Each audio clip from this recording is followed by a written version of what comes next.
Бишкек шаарынын 1-май райондук сотунун чечими менен Жогорку кеңештин депутаты КСДП партиясынын төрайымынын милдетин аткаруучу Асель Кодоранова 9-декабрга чейин үй камагына алынды.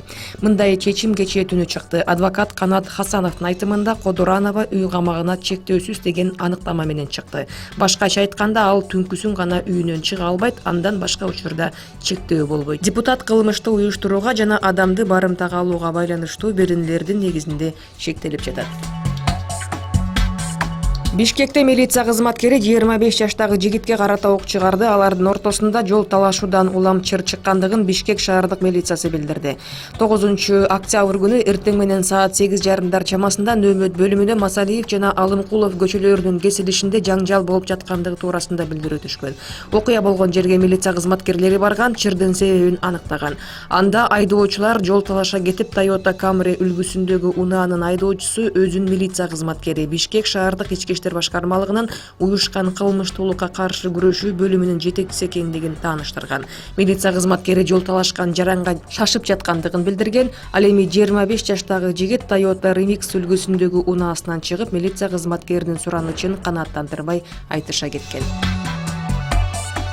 Кыргызстандыктардын катышуусу менен Новосибирскидеги жалпы мушташтан кийин 11 мигрант депортацияланат. Бул туурасында Интерфакс агенттиги жазды. Мушташтан кийин полиция 200гө жакын мигранттарды текшерип, ичинен 11-и атайын кармоочу жайга жеткирилген. Алар Россиядан чыгарылат. Эске сала кетсек, мушташ 7-октябрда Хилокск базарынын жанында болгон.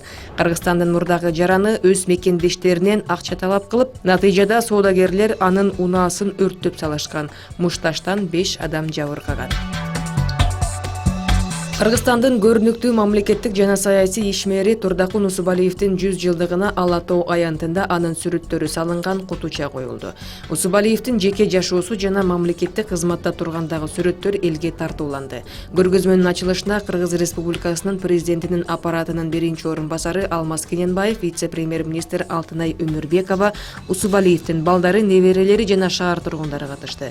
Алмаз Кененбаев билдиргендей, ушул жылдын февраль айында президент Сооронбай Жээнбеков Турдакун Усубалиевдин туулган күнүнүн 100 жылдыгын майрамдоо жөнүндө жарлыкка кол койгон.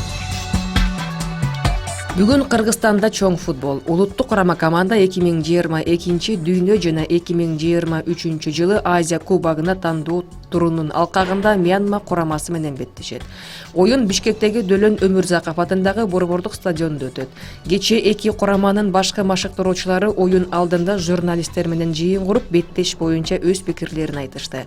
Мьянманын башкы машыктыруучусу Кыргызстандын курамасы мыкты экендигин, бүгүнкү беттеш анын командасы үчүн зор тажрыйба болорун да айтып өттү.